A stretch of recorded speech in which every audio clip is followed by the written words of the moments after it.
Wanni isii gabbaatee dhiifama gaafattee fi wanni dhufe jaan ka gurbaa baamanasi. Mm. Fatii barbaadee dhimma fatii Dubaay dhaqee jaanii. Wallahi ibsa wanta akkanaa kana wanni akkanaa kun sirri laali mucaan kaleessa illee jechuudha. Rabbii jecha gargaaree akka obboleettiitti gargaare malee yookaan waan biraa haasaa biraa na gaafadha namataa kiyya jechuudha. Mucaan haasaa biraa mucayyoo tanaan wajjin hin qabu akka nama obboleessaa obbolummaa akka nama rakkateetti gargaare anatti illee kan kenne akkasuma. Malee dhimma biraan qabanii ammallee Dubaay illee ka dhufe inni dhimma biraa hiriyaa fi akkuma targite cidha dhufe malee isiif hin dhufne yaa yeroo liivii seenuu namni tokko tokko koomentii gizee kennu mucaan kun kaleessa obboleettii tiyya har'as obboleettii tiyya jechaa jira malee dhimma biraa keessaan qabu beette ammas isinis yoo arsii dhiifama gaafattes wanni isin yaani wanti isin miidhuun jira jedheetiin yaadu'an. No, no, no, no. Miidhaan qabu laal wayii sii maara wanni dhaggeeffadhoo doktor. Wayye. Miidhaan qabu sii maara dhaggeeffadhoo. Miciyyoon kuni arsii arrabsii namaan na dogongorsiisee jette. Fatishaa jalaas namaan na baasee jette. Niin dogongoree dhiifamaa jette laa dhaggeeffadhu. Seegalee akka waan harargeen bakka sanii baaftee harargeen arrabsi jetteeni takkaan nuti. Ani takkaa dabbaal takkaa sabboonaan takkaa murti guutuun arrabsi jeenii garte. Akkasitti deebitee dhiifama gaafatte seegalaa. Nuti har'aan tana isii gargaaruu dinnee deemi dalagadhu mana hojii deemi manni akka doktoraan jiru deemu hojjedhu. Jennaaniin ati garagaltee nama na yaaduu fi. Ati guyyama sanuu jechuun bilbiltee jechuudha. Wallaahi yoo ati asii baatee dhiiga hin boo'in san ittuma nyaataa akka har'a warra miidiyaa irraa laaltee kan ittuma nyaataa deemii Mariam irra waan badaan arginee eega jettee deemii garuu lamuu mana akka Mariamiin argadha jettee inuma yaadin jetteen. Saa olalaaniin sobe akkasuma jette akkanuma jette dabbaallee jette. Hojjeetiin itti hime odoo isiin itti gadi hin bahin. Osoo achiin bahin taa'iyyuu mallaqa eega sirraa kafallee Maryamiin bira taa'ii mindaa akkuma duraaniitti Isuma firii sanuu isii bira qabadhu isuma bira taa'i dalagadhuun jeenan gayyuma sanuu. Akkas jettee turte garuu beektaa mucayyoo dhugatti jechuun namni isii dogoggorse isinillee osoo hin ta'in namni hawaasni kun quba hin qabne. Sigalee isheen isin beekte anillee hin beeka isheen ammas garuu ani akka nama tokkotti gaafa sani tolaan oolee moo hamtuun oolee mee si namni mucayyoo san biraa baafne. Ati jetteen bara akka miidiyaa irratti haasoftee iyyuu miti anaaniyyuu Mariam dhiifama akkas hin seene naan jettee deebitee isiinuu itti himte jettee eega saaqattee ba'aa jiraatte ba'i gudii kan kennuma argita lamuun argattu jettee itti himteerti jala murte. Yaa dalagadhuun jeen eega waraqaa keetillee sii kannete intalti tuni nama nagaati isuma bira taa'i dalagadhuun jeenan.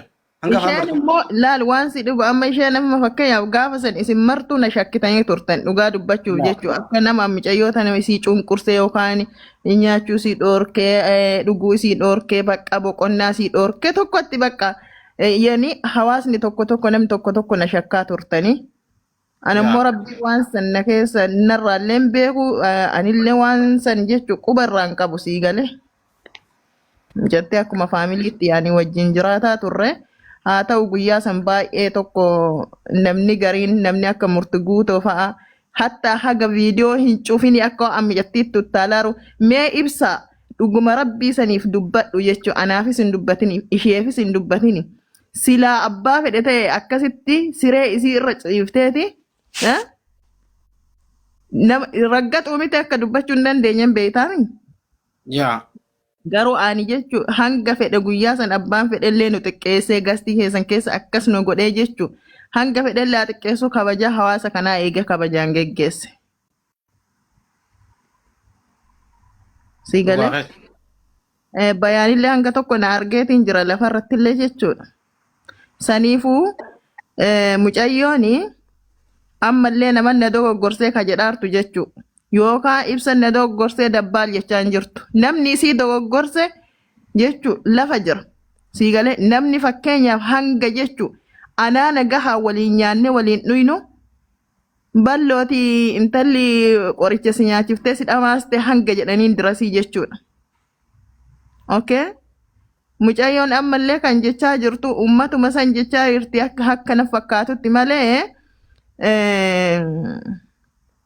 yookaan ibsan jaalibsan na gorsee bayaanii. Okay, waan kana nutti himachuun qabdu nuti akka qaama tokkotti akka nama isin yaadutti akka nama isin bira dhaabbatutti namni iyyee isin harkaas fuudhee ittillee arranfamee ittillee xinqiifame nuyi aboo waan akkanaatiin na mudatee jettee nuun himture.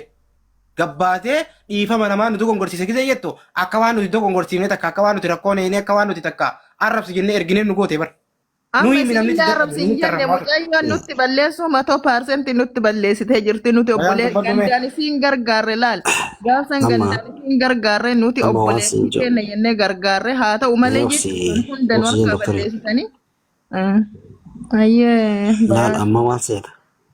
Miciyyoon gaafsanillee baxaraantee achi kaatee isinitti dhufte. Gaafsan miidiyaa irra taa'ee ani isin waan tanan beeku itti seenu isin jechaa ture hoolitti miciyyoon. Ammallee kaayyoo miciyyoon as gargalteef Fatishaatiitu Baareen irraa ka'ee Dubaay dhufe. Kun ammallee Visentee Fatishaa liifi jiraan haala laachaa jirti miciyyoon. Fatishuun baan dhufee suuraa nama ji'a ka'uu fi wayyaalee miila dagaleetu jechuudha. Amma bayaan biyya Fatishaa mucatti.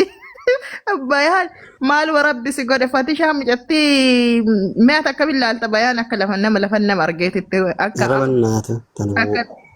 Amma laal miidiyaa irra jira malee waa hundi dubbadhu beeyta. Waa hundi dubbadhu beeyta. Sigalee gurbaa moodeliistii sun cinaan dhaabbadheetteeti salaa kaayyoon isiidhaa isin dhiifama gaafadheetiin yoo dhiifama naa godhan dhaqee isin bira dhaabbadheetteeti. Ta harkaan tolleetun.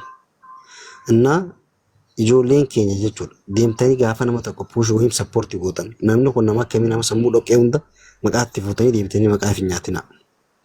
Isin nama gurguddaadha. Nullee barnamaa takkatti eega salphanne bakka salphinnaatitti hin deebinu nullee waa saree wayii taane gaafa isin karoora san baafattee cinaa dhaabbachuu kajeeltee nutti dhiisa laalfati shaanan luka takka irraa deebisa irraa gabaabsa malee wanti akkasii hin jiru.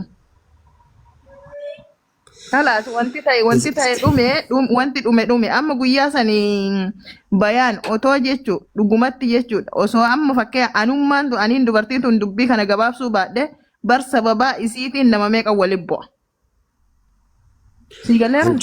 Hancuftii yartuudha abbaafuun taatu itti Oromoon. Sigaleemi fakkeessituudha amma Harargee biraa bakka dhabde Arsii biraa bakka dhabde amma qilleensa irraa jiraattu akkasitti. Qilleensa irraa jiraattu. Kanaafiyyuu jechuudha isin ammoo dhiifama nu gaafachuun isii maaliif isin aarse bayaan nutti balleessitee hin jirtu jayaan tun. No dhiifama isin gaafachuun nu aarse dhiifamaa miti barree. Wanni nu aarse nama na dogongorsiisee intalli. Ammataaf yaa'u dhiifama isin jedhu dhiifama akkasii miti laa. Namaan na dogongorsee tokko namaa jalaa na baase lama laal bakka tana adda nuu baasii jenneen sii galee nama jalaa si baasisan nama si dogongorsiisan nama si arrabsiisan addaan nuu baasii jenneen si galee. Rakkatteetti nu dhufte malee nuti kuttuun rakkatten jenneen isin rakkadheetti. Amma mucayyoon dhoorkina namuma gaafa san anumaatan anuu baruu barbaada sirritti beeyta. Namuma anaa tana isiin illee riskiina irraa dalagattee nagaa waliin jiraataa jiru tana itti fakkeesseeti isiin irraa baase san haayimtumaa dhoorkitan. Eenyu dhoorki? Himi enneen malee. Himuu diddee barra. Himuu qabdi malee. Hawaasni lamaan sababaa isiitiin waliin bu'ee taa'uu hin qabu. Himuu qabdi. Ammayyuu fayyaan keenya hin jiru nu biratti illee fayyaan qabdi si yoo asan Arsiin arrabsinee jetti mucayyoon tun arsiin arrabsine jetti namni qallaala arrabsite bayaan hanga sila wallaahi anu fi kiyyaa jechuu bayaan isin wajjin nyaadhee isin wajjin dhuge hanga jechuu siif maafuuzatte aaru. Lakkoofsa kana isii WhatsApp qabamoo si doktor?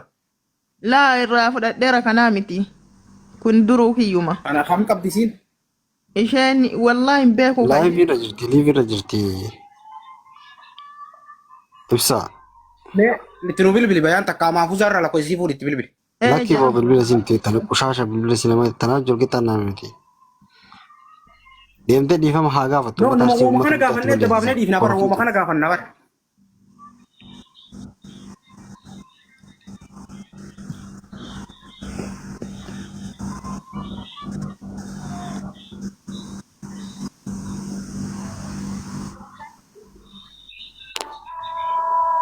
Ka ofiifun ta'ini namaa ta'a itti Oromoon duraanuu qushasha ta'u. Maqaan nyaata deemtee. Hojii kanaa jechaa jiran kanaa bilbilii. Caaltuu kana dhugumaa caaltuu. Nama caaltuu tanaan ol galcha. Hara kooppi linki godhame. Warningi maana kenna. Oto ol gali caaltuu. Caaltu si ergeetiin jira qotu ol. Ara copy link godhame famdoche copy link godhame. Caaltu. Lakkoofsa qoraadhu caaltu siin galcha takka eegasii erga ta lakkoofsisii kana ittee barreessu jirtu yoo kijibuu baatte. Yoo kijibuu baatte lakkoofsa qoraadhu.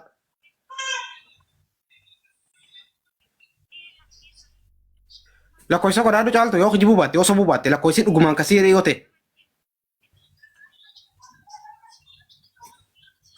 Lakkoofsa qoraadhu. Bilbila dataa hin qabdu. Otto olga illee dataa hin qabu miti kana naan laalu jirtu kun maali?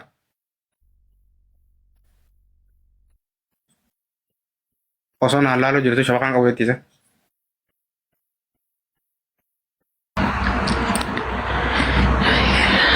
Copy link godha ummata qashti. Okay, onni aniyya. Amma tu ibsa jaalibsaatu dhiifama na gaafadhu si osoo hin ta'in. Ambar den kadda guyyaa isii nama kuma sadirra finneen gafuun talaata maryamaa si qabe maryaa uma dhiifama gaafadhu hin jeeni baran didee isii bira dalagadhu hin jeeni hojiin akkasiin jirtu isii bira maleedha. Amma too dhiifama na gaafattu akka argetti na. Addeen gaddaa guyyaan isii bira baasee sitti baraate si karaa keetiin dhiifama siin jedheesi mixiyyoo sana achuma dalagadhu bakka kana harkatti jeeni. Hawaasni illee adagoo hawaasa afatti illee dhiifama naan jechuu qabda akka argee guddoo jaalladhaati immoo gaaf sannu jarri. Waan akka argetti sitti hin dubbanne sitti sin balleessine waan takka asiin hin jenne akka argettis jechi tokko fudhatiin jechuudha. Gaafa isiin akkasi waa hunda haasa'uun barbaadu jettee isiin akkasi boottu san maaliif keessaan bilbilteetuma maaliif nan qoratini qallaan na jarjarsitanii isin gaafa san liivi irratti. Yoo akkam xiqqaate naafati sa'a takka waliin haasa'u doktor. Asoi negaru kan illeen si dhiise sani akka wantaatitti rakkoo miti. Akkanuma tokkotti naafati teenyee waliin haasofnee waan hunda qinxee dubbanne isitti illee deebisi jee isiinis qamatee fudhadhu asuma dalagadhu biraan deemin hin jenneen. Jetteerta sanimmaa jetteerta anilleen kaa yeroo san dhiifama waliin jenne adda galle. Amma waan komantiin irraa dhiisu warra waan komantii barreessu. Komantiin tun gizee hararraa nama fameessiti. Isini wanni koomentii miira keessa sin galchiti. Amma laal dhaggeeffadhu ka amma mucattii qofa yoo osoo hin taane akka ummata akka harargeetittis akka arsiitittis sababa intala tanaatiin nama baay'een waliin mufatee dhiifama waliin jechuu qabdanii gandi lachuu. Ana maraattuun ganduma lamaanuu keessumaa deemuu qabdu tuni maraattuu fayyaan qabdu tuni. Gandi lamaan nama godhe si galee. Ofii keessanii gandi kun lamaanii ofii keessanii walitti deebitanii. Onni ani yaati maali yaada qabdaa? Yaadaan qabee. Yaada kam yaa'u? Yaadni nan qabu tanuma michiyyoo tanaan na aarsee na gube. Dhageeffadha tokkoffaa nuuf gaafattan nama isii baase haa himtu. Yoo nama isii baase himuu baatte duraan isa argeen isiin rakkattee boo'echee dhufte malee namni maaliif mucaan achi geessa jee jalaa kottu jalaa bahi jeen hin jiru arusi jechuudhaaf. Fedha obbolummaa godhu fedha awaan fedhe godhuufi namni gartee gantummaadhaaf achi gantummaadhaaf isii dhaqee maallaqa irraa kafalan jiru isiitu ni rakkadde jee boo'e. Amma maqaa wanni nu xureessituuf hin jirtu nama isii jalaa baase abalu jettee haa himtu. San ta'uu baattu immoo waa'ee isiin kaasina mee boru as deebiti. Harargeen duraanuu gara laafinaatu wal gorfachuun nu dhorke bakka feete haasentee jiraattu afaan irraa qabadda. Takkaan yaadni kiyya kanuma malee namuma tokko kanuma michiyyoo tana gana ajandaa sii oofu gartee duwwaa isa keessa ni rakkattii miti maa dhiigan boony. Kalaas. Dhiigamaan boony. Hankanumaan. Nam tokko boruu isiinuu qara keessan dhufti. Boruu dhuftee gaafa dhiifama isiniin jettee isinif booche garaan laafinaa garaa laafuu waa balleessa. Gacciiftee haa duutu chitti shaara irratti. Hankanumaa yaadni kiyya waan dheeraa miti. Okay, jabaan. Akka ijoollee arsittillee dhaamsaan isinii qabala. Akka ijoollee arsittillee dhaamsaan isinii qaban. Michiyyoo tanaan fuutanii olii gad deddeemtanii dhumatti tasiiti biyyatti haa galtu Dr. Maryam. Wayyee. Kafiilummaan sirra jirtiimi.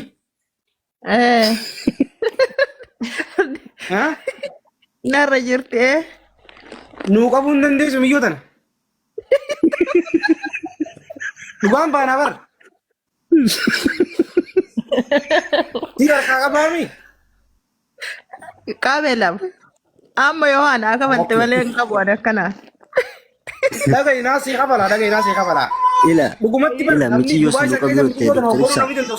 Uma dhibba afran akka gaafasanii lafa keessaniiti Dr. Maryamiif michoo isinii qabdi. Laki uma dhibba afurillee kafalloo. Uma dhibba afurillee kafalloo. Walumaa galatti namni michiyyoo tana qaamaan michiyyoo tanaatiin olii gad bobbaasuu danda'u isiidhaa beeki. Kurujunaa hidhuu dandeessaa ta'e amma kana keessatti akkasiimi. Yaa xalabaa amma dheengadda isaan naa xalaba deebitu jaansan maaliif waan san kaasan naa himime waan xalabaa waa'ee xalabaa san. Wallahi irraan beeku ani wayiin quba qabaa irraan beeku wallahi isaanumatu yaani jechuun oluma laalanii gad laalanii kan ammoo ani irraan beeku wallahi. Amma waan akka faltaanee akkasii qabuuf. Maal jedhu? Inuma rakkate. Walla amma dhagahi miciyyoon tuyyoo waa jette wallahi dhageeffadhu kurujunaa inni irraa dhahi takka deemte akka taatee lagatu takka biyyattaa galtu.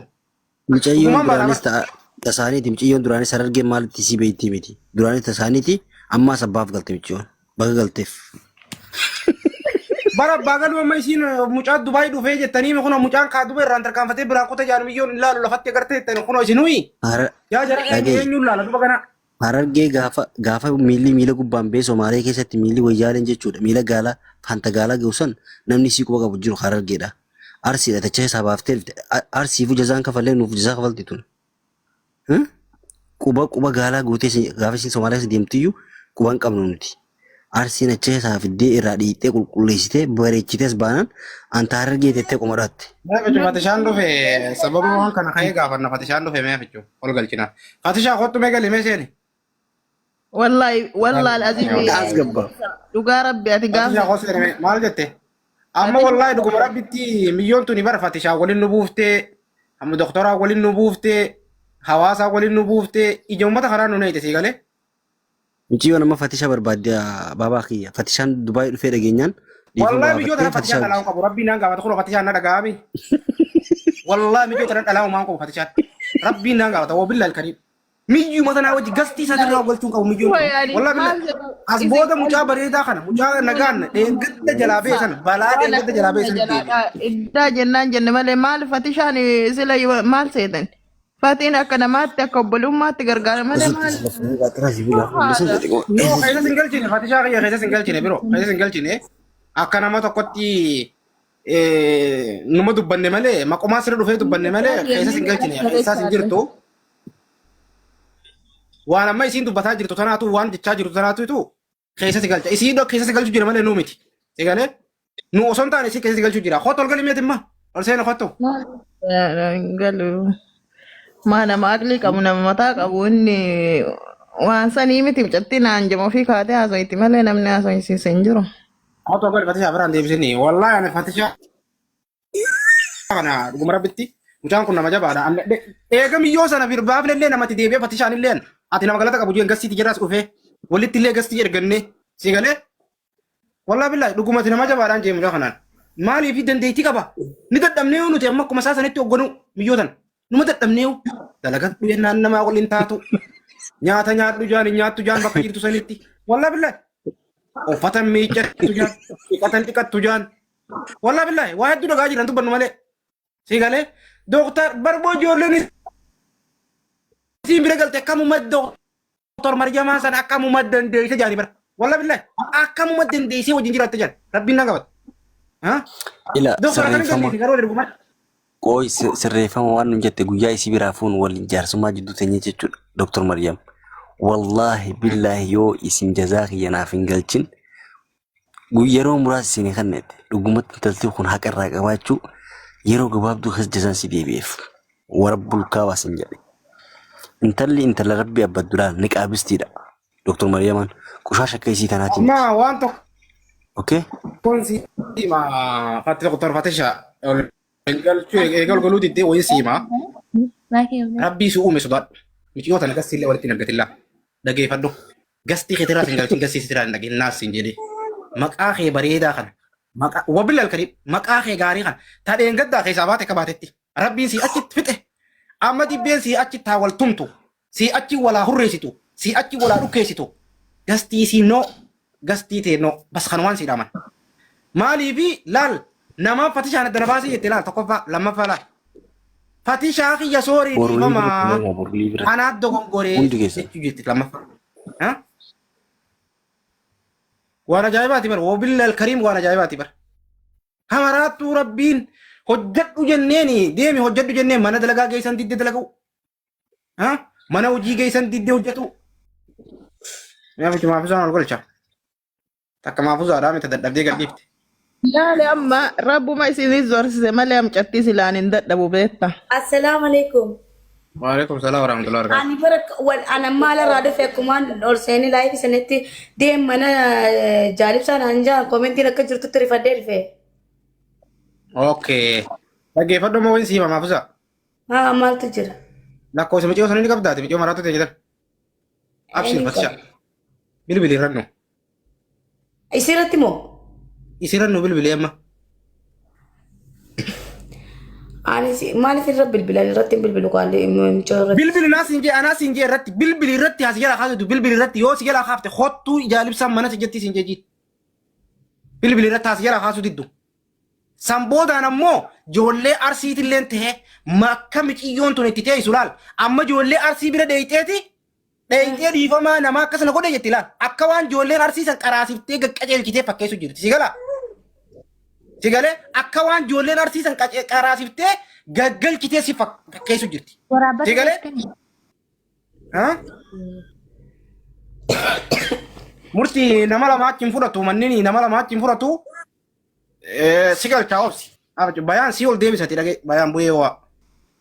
Laali jaalibsaa dhaggeeffadhu siifin himaalaan micattiin ajandaa barbaaddi isin ani isinitti himee jira miciyyoon tun harargee miti naama nama. Maalumaat miciyyoo tana gaafuma akkam waa'ee isiseen yoomuma qoya maal taaneeti diina dila takka horanne waa meeqa taane haga irratti especially an waan hin ta'in ni beekta. Dhiifamaa miti akkana mataan gad dhaabbattee afaan luuguu fi dandeessee abbaa feeteef garuu kanaa miti kaayyoon keenya reefu waan ishiin dubbachuu jirti tokkoon taa'ee ilaaluu tureen. Waan ajaa'ibu namni waan kaleessaan beekne arras hin beeku borus hin beeku. Namni Mariyaamiif hin ta'in namni bayaan isii jecha halkan san deemeef hin ta'in namni namoota isiidhaa jecha fuula namaa dhaabbateef hin ta'in ifiifillee hin taattu maatiifillee hin taattu waan dubbattus hin beektu ani akka yaada kiyyaatti waanuma isiin sheekaa akkam bireetti dhaqan. Maryam siin deebisaa Maryam dhaggeeffadhu wayin si hima. Maryam ni baasaa nama yaada hedduu galuu barbaada waan ta'eef Maryam. Ooyyee. Siin deebisaa laal iqaamaa miciyyoo tanaa dhaggeeffadhu. Ayyee. Miciyyoo raadee iqaamaan hogganuu danda'u sihi namni miciyyoo tana iqaamaan qarqabee bakka isiin hidhaa seentullee namni hidhaa sanii baasuu danda'u sihi ni beektaami. Yaa. Yoo miyyoon tun hidhaa galte hadaraa akka hidhaa san keessaan baafne tanii si dhammadhu. Wallahi billahi dhaggeeffadhu. Tigalee? Ishi bakka rakkoon hin jiru. Anumaan si dhammadhaa namaan ol galchaa siin deebisa. Mushkila ziyaada. Anuma Maryamaati